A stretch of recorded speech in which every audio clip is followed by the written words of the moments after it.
Coming up on this episode. One of the things that a counselor that I was seeing for a while said to me, and he said, if you can find a life worth living, that is one of the best feelings ever, and you should put all of your time and effort into finding that.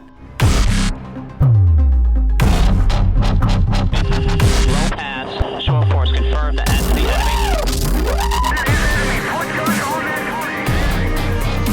Outside the wire. Oxygen 1, guns good.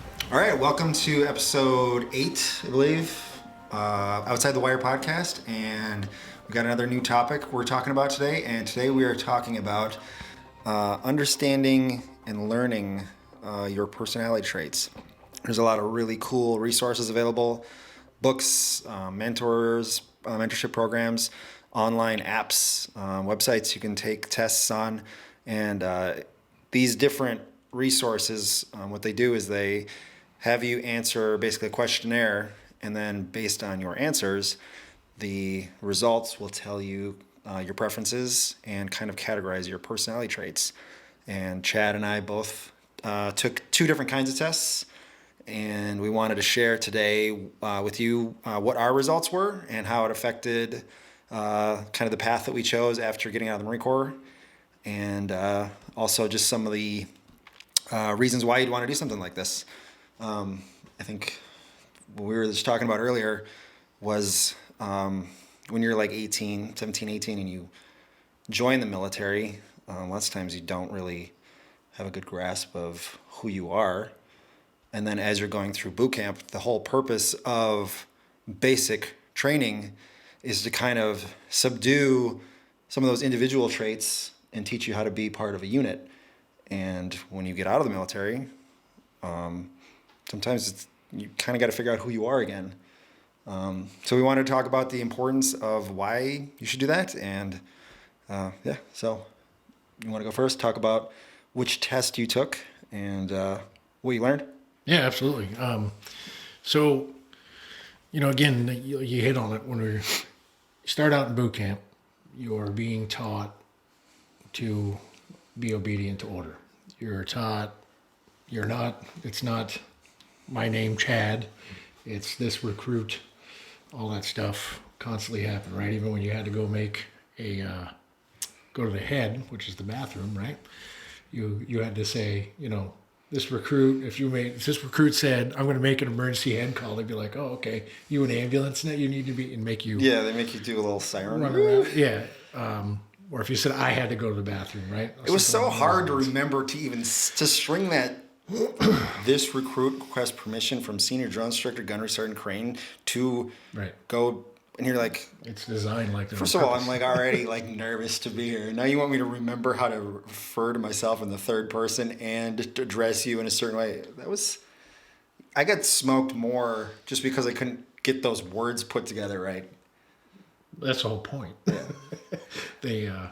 I remember, having a drill instructor walk past me, and I had the lights in the morning, and I completely vapor locked to the point that I was just standing there, and it was like the equivalent of having the devil stand beside you, knowing you were about to get thrashed from hell. And they just stopped, and they're like, come up to you beside you. They're not turning and looking at you. They're just standing there and they're waiting. And then you're going, this recruit, and you're screwing it all up, You just feel the presence. But by the end of boot camp, just the heat coming off of them. Yeah, exactly. And it's at this point, like, I just give up. Just kill me now. Just end me, right? Just take my. I'll take whatever's coming to me and deal with it, because I remember we get to that point, like probably like 4 weeks in, when you just know what's gonna happen anyway. I used to get I actually started laughing a lot. Oh my. And it was just like I would just, before he was even told, I would just get down and just start pushing. Because I knew it was coming next. I'm like, I'm just going to go ahead and take some initiative and just work this one out. But I was surprised, because you think about it, I actually never got yelled at for doing push-ups before I was told to. And you think you would have. Once you get out, right? By the time you're done and you become a Marine, you start to identify as a Marine, right? We take all pride in that. We get our Eagle Globe and Anchor. We're crying like, we're sobbing like little babies in our in our formation there while they got the music playing, and you're like, I've endured all this. What song did they play? Was it Lee Greenwood? I think it was to be John. American. Was this John Denver? No, mine was Proud to Be American. But Yeah, maybe it was. I think that's. It was so like emotionally taxing because you're like, I'm proud of this, but at the same time, like, this is the gayest song ever. Right. But also give me my EGA because that feels really good. Yeah, and thank you. But don't call it an EGA. It's an Eagle Open Acre. That's why I said it the first time, and you go and screw it up and say EGA. That's all right. But then when you get into your unit, it's an EGA, and you're like, wait, I thought Yeah, it was everything supposed changes once you get into the unit. Right, and yeah. nothing is like you went through boot camp, and then you're getting yelled at because it's nothing like boot camp, and you got to adjust to that all on your own, right? Right. But yeah, I think you made a good point because, especially being in the Marine Corps, it's hard to identify as anything other than a Marine. Right. And when you transition out of the Marine Corps, and you're starting to, look to have a normal life and adapt to like a civilian lifestyle and have friends and family and coworkers who weren't in the military, you kind of need to know who you are and how you fit in. Because if you just try to be a Marine, chances are it's not gonna fit well in this job at Kinko's that we always talk about. Kinko's, yeah. No, you're right. You're not going. You can't. There's memes out there right now that I've seen and I laugh at. You see these pictures and it's like, I had a Marine not telling someone that he's a Marine within the first 15 minutes of the conversation. Yeah, just sweating. And he's sweating and he's getting mad and he's flipping the desk, whatever. And that's kind of how it is, right? Because it's been so ingrained in us to identify what we do and who we are and everything we've endured. So when you I think you can be both. I think you can be very proud of course of your service, be very proud that you are a Marine, but additionally understand who you are as an individual. Mm-hmm. Understand what your characteristics or your character qualities are, what your priorities are, what things that you're drawn to naturally just based on your personality. And it's important, because when you have these feelings and emotions and you're like, oh, I don't really understand why, I'm just this way, I don't like this, but I really like that. If you don't understand it, sometimes you could be almost being counterproductive in your efforts. You're going to school because you think that this idea of this job that you might want to do might be good, but if you took a personality test, you might realize that job or career, it completely conflicts with everything you're about. Yeah, who you are and what you like. Yep. So, so tell us about your personality test and what you learned. So there's a lot of apps out there. There's a lot of things that you can get involved in. Pick the one that I did. It's called Gallup Access, and it's an app. You can get it on iTunes or whatever. It's finding your strengths, and it's Don Clifton. He's a psychologist. He's the father of strengths and psychologist, and it's his personality test.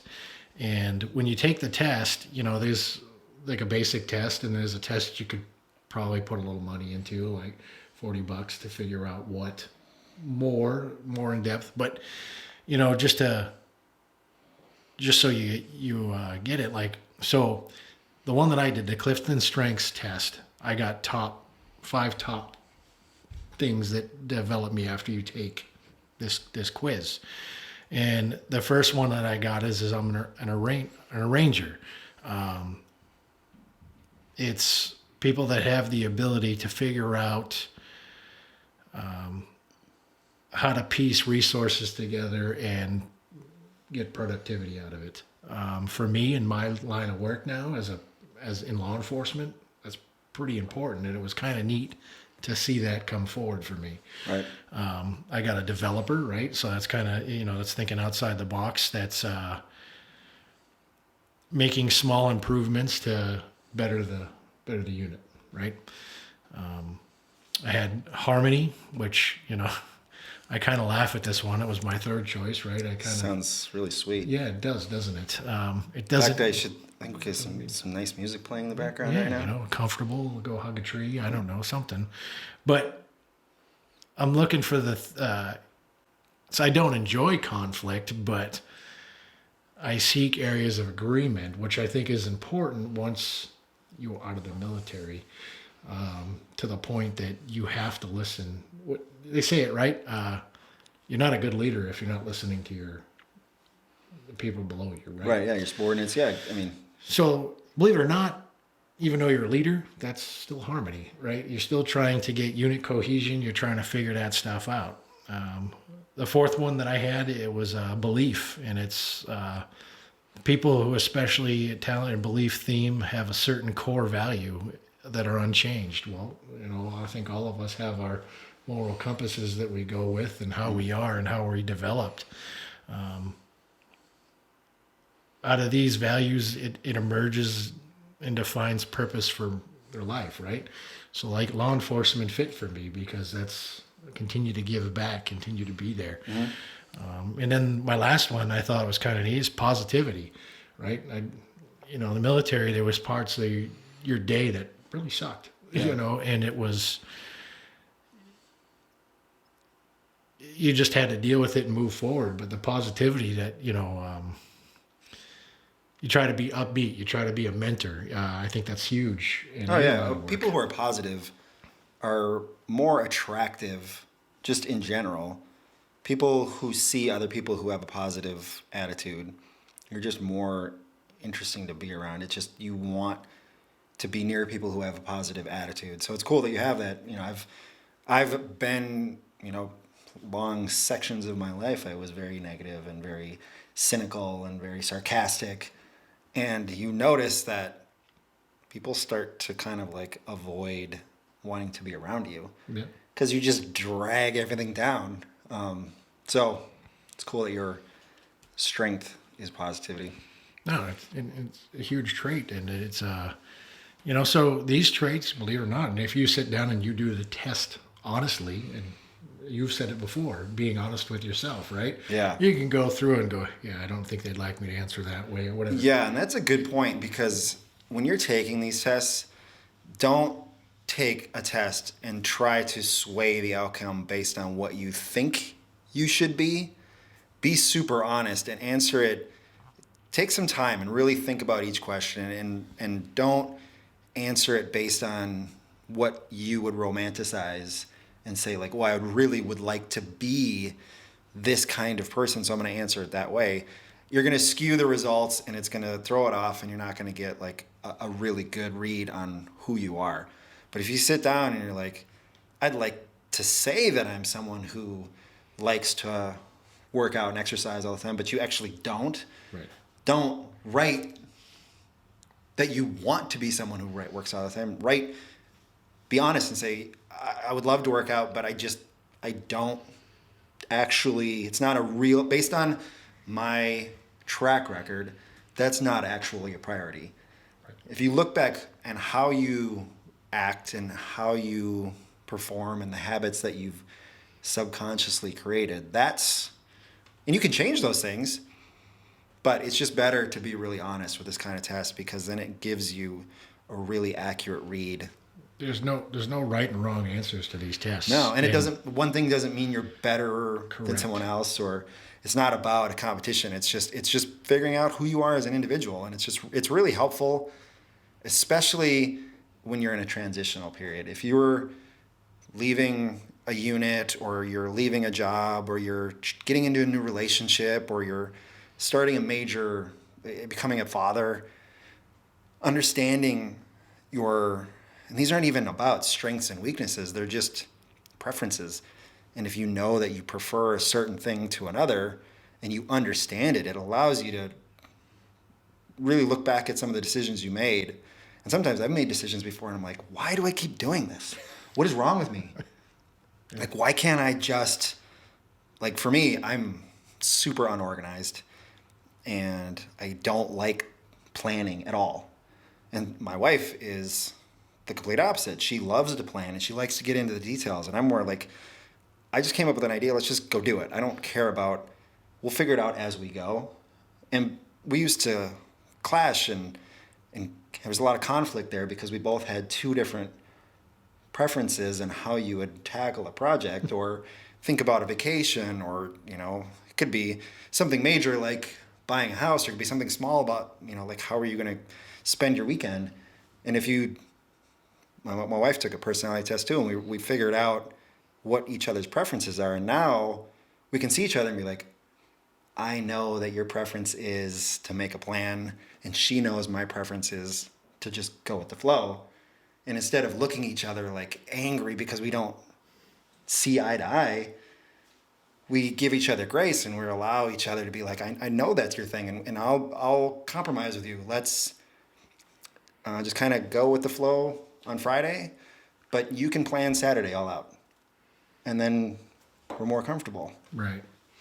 And I think, you know, the other thing is that I found with taking this strength test, or, you know, strength finders, I've also learned that I've had to work on some things in my life. You know, like when I'm at work and I'm doing my thing, I'm very organized. You have to be, because it'd be a mess if I wasn't. But when I come home, because I work this way and I'm doing this all the time, it's like I'd rather just throw all the papers up in the air and call it good. And then that upsets my wife because I'm like, whatever you like, whatever you want to do. Because I don't want to make the decision, which in reality, I should follow my strengths all the time, not just with work. But yeah, I found it intriguing. I found it neat to figure out what makes me kind of tick. And I think that helps with life, because when you come in to the military and you're 18 years old, do you have a clue who you are? No. I don't think you have a lot of ideas of who you would like to be. Of course, you want to be. I think you spend a lot of time acting ways. You know, you get a lot of maturity if you picture, you know, the movies you watch or the people that you admire, or your dad was a certain way, or you see other Marines acting a certain way and you think that's how you want to be. You might act that way too. Sure. And that's totally normal, I mean, because you're just kind of figuring out who you are. But again, when you get older and you've kind of experienced life, and a lot of life experiences, you know, if you've had a traumatic experience, you've had something that happened to you in combat, or, you know, if you had been in the Marine Corps versus having not been in the Marine Corps, chances are you're going to score differently on a personality test. I think so. Yeah. So I think you've got your natural inclinations just based on how you are, your genes and your DNA, and the natural makeup of who you are. But then you also factor in your life experiences, and that sways your personality as well. Right. So for my test, the one I took is called HBDI, and I honestly don't know what that stands for, but we'll put a link down on our YouTube channel so you can see where I did this. But it segmented me into 4 different categories. And the categories were problem solver, mathematical, technical, which A, conceptualizer, imaginative, synthesizer, D, artistic, B, planner, controlled, conservative, organized, or C, talker, musical, spiritual, emotional, and interpersonal. I scored really high on imaginative, artistic, and I scored super low on emotional, interpersonal, and very low on planner, organized, administrative, but really high on logical, technical, and problem solver. And my wife was like, when she did it, she was almost opposite. So we could see right away that there's going to be areas where we're not going to see the same situation at all, the same way, and it could cause some conflict. But we could also see that if we rely on each other, she compliments me very well, because the areas where I either am not great or weak, she's great and strong, or her preferences are different. So like where I suck at planning, if I need something planned out, I can ask her to help me. And instead of me looking at it like, oh, I suck in this area, I can just say it's not my preference, but it's her preference, and she can help me out. So it's cool that you can see this in relationships with your spouse, but you can also use it when you're planning out your profession. So the second part so I took this test as part of like a mentorship program.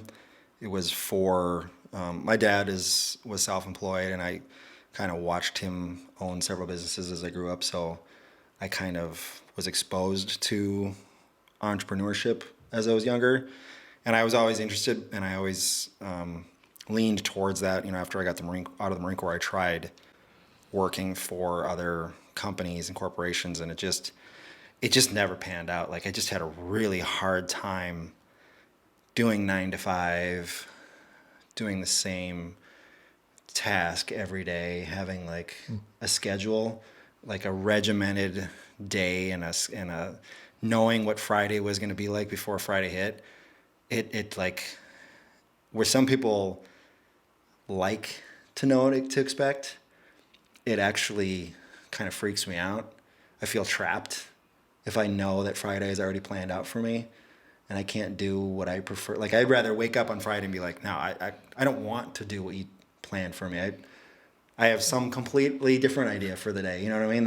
How'd you survive in the Marine Corps? Barely. No, I mean, I did, I followed orders, and I'm sure that I pushed back. I found, like-minded individuals in the Marine Corps in certain parts. As a Lance Corporal, I found ways to skate and sham and stay under the radar. And then as I got a little bit more mature, and I realized that, like, picking up rank and being responsible and, doing a good job as a Marine, especially, when we knew we were about to deploy. I locked on. It's a different story. I locked on. I got much more serious about it. And I have to gut check. Yeah, but I had so much fun. Like, for me, I was always attracted to the guys who were, like, just goofing off. Like, that's the group that I always wanted to hang out with. If those guys were laughing and just goofing off and having fun, not taking stuff seriously, that's where I wanted to be. And sometimes it's fine, and obviously sometimes you could see in the Marine Corps how that wouldn't be fine.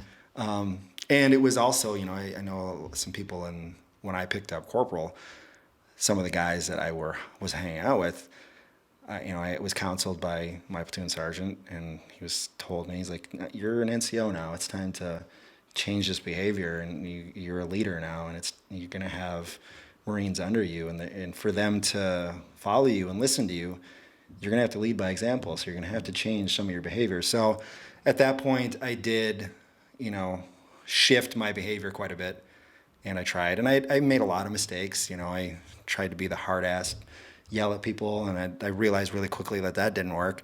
So then I was like, tried to be the chill guy that, like, and then that goes arise. And it doesn't work out, because then people don't respect you. So, as you pick up an NCO position, or you're in a leadership role, it's not easy. You got to kind of figure it out, and it's trial and error.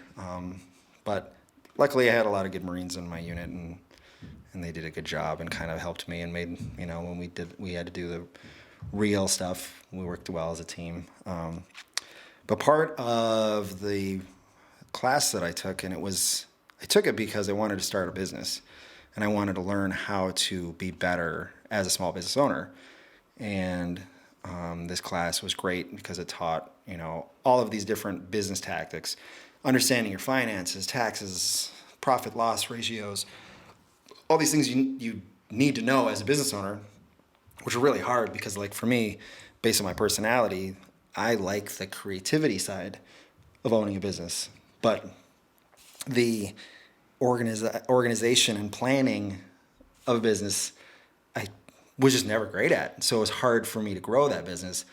So now I know that, like, the people that are part of my business that are good at those things, allow them to be the planner, and they allow me to be the creative side, and it works well. Once you figure out what your personality strengths are, and you do that in your role, in your profession, you feel so free when you're doing what you're good at and what you enjoy. And Wait a minute, you can't do everything. You can't do everything, right? Well, you would think when it's the problem with being a small business owner is sometimes you have to. Yeah. But no, you can't. You can't be good at everything. And so part of this class that I took, I had a mentor that went through some things with me, and it was great. And so I had this big long list of like keywords, and I had to select like 8 that stood out on the page that I circled and made a list that I thought of all these keywords. These are the ones that stand out the most to me. Then I had to whittle those down even more, and I had to pick 4. And so the things that I thought were important to me, like wealth and being successful and, those kinds of things that I had circled, I had to pick out of that group of 8, I had to pick 4. And so the ones that came out were adventure, freedom, creativity, and giving back. And it was liberating because when I crossed success and wealth off that list, it changed my mind about how I wanted to pursue my business. And I realized that like making money is good. Obviously, you want to make money at your job, but I feel so much more fulfilled now on a day-to-day basis when my priority and the effort that I put is towards being creative and giving back to charities or doing a podcast like this where you can share with other people and grow and learn and help people. When I realized that was actually my priority, then I felt like I wasn't stuck on this.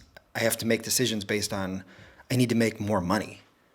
And it helped me change my direction, and it was actually life-changing. Because if you think about what life-changing is, if you change your focus and your habits on a day-to-day basis to something completely different, over time that has a very different effect on your overall life. So these, for me anyway, taking a personality test, having a mentor, and doing these exercises to kind of learn more about who you are were hugely beneficial for me. And it sounds like it was really helpful for you. No, absolutely. It helped. It helped mold me. Not so much. See, I don't have the business aspect like you do, but for me, because I went into law enforcement, it helps me understand who I am there.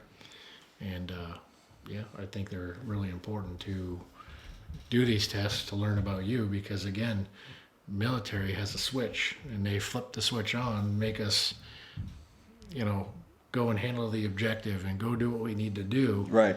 But thinking for yourself, I mean, I'm not going to say it's not there. It is, because if you see something going awry, you have to take action. So we're not like mindless idiots. Right. But with that, it helps you develop more who you are when you get out. And I think those are important traits, because not everybody understands that. Yeah. That military mentality, because not everybody goes in the military. Right. And I think it's really helpful too when you do these kinds of exercises and you realize like how many other personalities, traits there are that are out there. You can start identifying the people that you interact with, people that work for you, or people that I do business with, or your wife, or your kids, or friends. You start understanding what the possibilities of their personalities are versus your personality. You can start to understand why people do what they do. Yep. And, I have, my brother does things that used to just aggravate me. I'm like, why can't you just do things the way I want you to do them? And when I start realizing like this, because his personality is completely different than mine. And then it was also freeing to be able to cut him slack and be like, yeah, he's not going to do it my way, because he's a totally different person and he has a totally different set of, priorities based on who he is. And you become aware of other people's personalities and you look at them differently. You realize like that's okay to be that person. And you figure out ways to, especially as an employee working for you, if you understand their personality, you might be able to utilize their personality strengths in ways that you hadn't considered before. Yep. So you're going to have to put some time and effort into these, and you might have to spend a little bit of money. But I've heard this before from a couple different professionals and podcasts and books and stuff I read.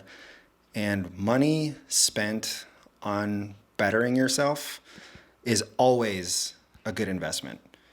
So don't be shy or scared to spend some time on this, spend some money to take a test, because it can really open your eyes and really open up a lot of opportunities and really make you change your behaviors and habits in a way that makes you way more effective in so many different areas, and really make your life better and easier. That's the point, right? Yeah. How do we make our life? How do we make our life easier, where we can move forward and be comfortable and eventually get to a place where we have money and don't have to worry, or even if it's just giving back. Giving back's important, right?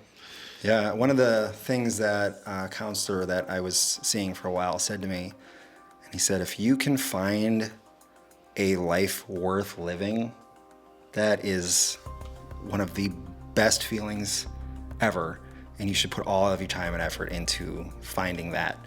And we were talking about your aha moments in one of the first podcasts we did, and that for me was a really big aha moment, was putting time and effort into making my life worth living.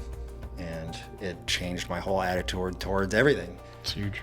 Yeah. It's huge. So we're going to wrap up our podcast, and we thank you for listening, and we hope that you got something out of this. If you have any questions, comments, please let us know, and hopefully soon we'll be able to start answering some of those questions and comments, and we'll do some Q&A segments on our podcasts, and we'll get some good interaction. And we got some cool guests lined up soon for some future podcasts. And thanks for watching. Thanks for watching. We'll see you. Out.